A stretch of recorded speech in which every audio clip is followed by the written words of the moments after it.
আছে, আরেক দল খাওয়ার জন্য রেডি হয়ে আছে।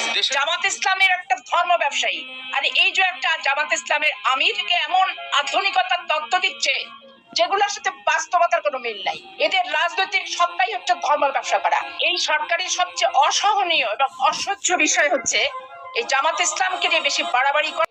আসসালামু আলাইকুম। আজকে আমরা দেখাবো বিএনপির নেতাকর্মীরা মিজানুর রহমান আজহারীকে কি বলল আর জামাতকে।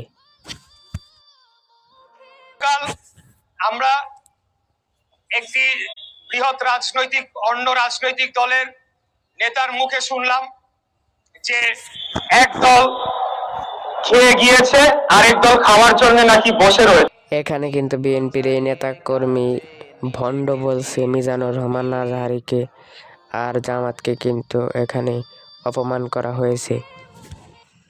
আরেকটা বিএনপির নেতা কি বলে এটা আমি দেখাই দিতেছি।